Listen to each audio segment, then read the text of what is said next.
Welcome back to the Citizens Defending Freedom show. Coming up today, we will hear from Representative Kiyan Michael and her work on passing one of the toughest anti-illegal immigration bills in the nation. We'll hear from our law and policy specialist on Title IX. And finally, we will give special recognition to those who donated over $50 to our Be Brave book campaign. Stay tuned to see if you've won a Stanley.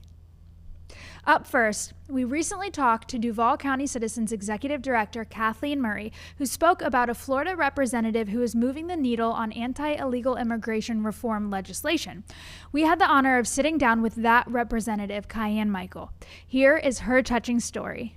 You know, I think after seeing the 2020 election and what happened there, I knew immediately I needed to do something. I think a lot of people who are serving in one form or another, whether it be someone who's working the polls, or whether it's someone that decided to run for a school board, or it may be someone who decided to get involved with like CDF, or those of us who were brave enough to bite the bullet and decide to run for office. I think we all knew as Americans that love our nation and that want to preserve the greatness of America.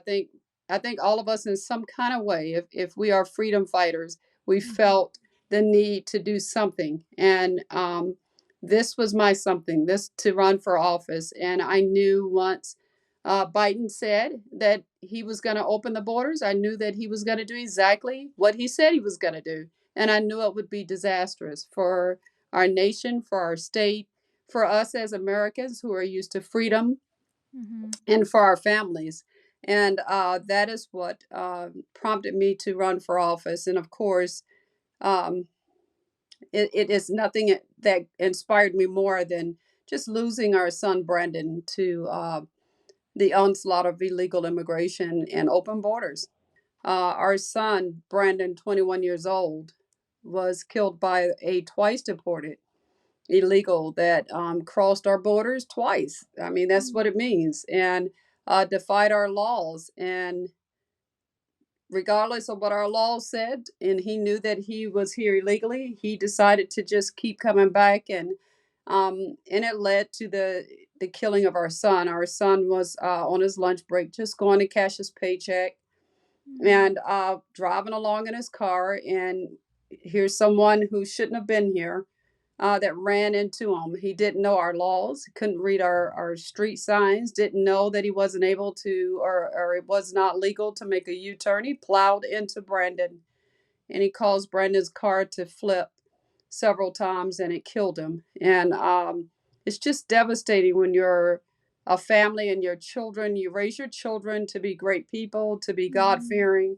to love our nation. And he had so many dreams. He has so many aspirations. He was engaged to be married and had his whole life full of ahead of him, full of life and energy, and had just left the house. And to get a call like that, it's every parent's worst nightmare. And that is why we have been deemed angel parents.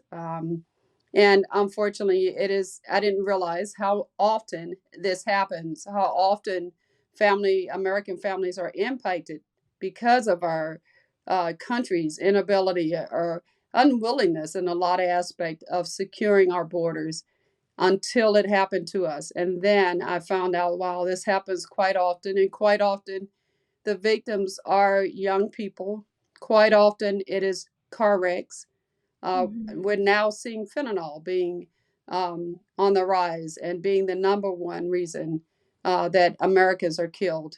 And especially is wiping out our young people. So that is what angel families mean. And I'm an angel mom, and Brandon has an older brother and a younger sister, and he now has a nephew that he'll never meet. And when you put all of that together, that is my inspiration. That is my why I ran for office. And thanks to our great governor, DeSantis, he really propelled me, helped me, inspired me, still inspires me. And I made it here into the seat, into the House of Representatives. Thank you, Representative Michael. Next, we sat down with law and policy specialist Stephanie Bontel to talk over the recent progress regarding the proposed changes to Title IX. So Bostic v. Clayton County is a Supreme Court decision from 2020 involving Title VII employment discrimination on the basis of sexual orientation and gender identity.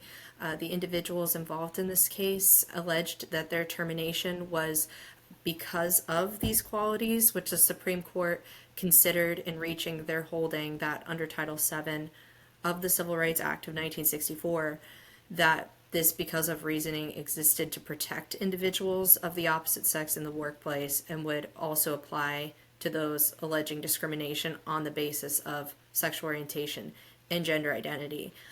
However, it is worth noting that in this case, the Supreme Court made it abundantly clear that they were not applying this analysis to any other federal statute, that they were really just examining this issue of Title VII employment discrimination in a vacuum.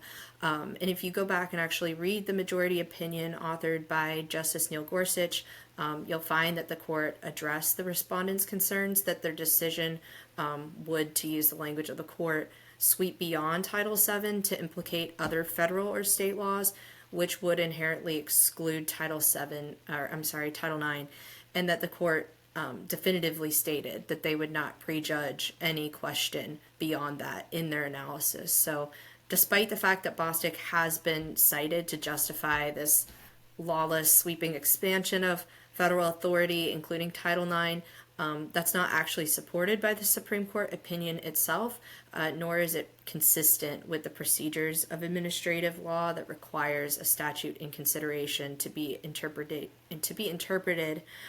in accordance with what the public meaning of the word at the time of its drafting would mean. So sex was understood to be binary and biological, not fluid, when it was drafted in 1964. That is the Civil Rights Act. So that is the interpretation that courts are supposed to follow, because this helps to gauge the legislative intent and govern application. And the Bostic court, importantly, actually acknowledged this, and most people don't realize that, but that the decision was not intended to surpass their traditional legislative process reserved for Congress in determining whether a particular statute could be modified. And something else to point out here as well is the Supreme Court, in a separate case called West Virginia versus EPA, elaborated on this concept, otherwise known as the major doctrines, or rather majors questions doctrine, which involves, again, having to read the law in accordance with the time in which it was originally drafted. And this is because of a recognition of the separation of powers, observing and understanding of legislative intent that accords with, again, the time that it was drafted, to discourage any kind of reading into the law or reading an interpretation that's really not supported by the explicit language of the statute. So it's really for these reasons that there is this overreach that we're seeing that is especially unconstitutional. Thank you, Stephanie. As you may know, we wrapped up our Giving Tuesday campaign and we hit our goal. Thank you for your support and your donations. Because of you, 500 Brave books will be donated to school districts. For those who donated $50 or more, their name was entered in to win one of these Stanleys. Those who donated $100 or more will be recognized today. First, let's pick the Stanleys. Up first, we have Stephen Frankwitz. We have Paul Gautier. We have Raylan Ketchum. We have Alicia Shadrick. Congratulations. We want to personally thank each and every one of you who donated $100 or more. Finally, we want to give a special thank you to the entire team over at Brave Books for partnering with us for this campaign. We couldn't have done this without their support. If you are interested in wholesome books for the whole family, head over to their website, bravebooks.us. Our Brave Book campaign may have ended, but our efforts have not. If you would like to support us, you can donate here on our website.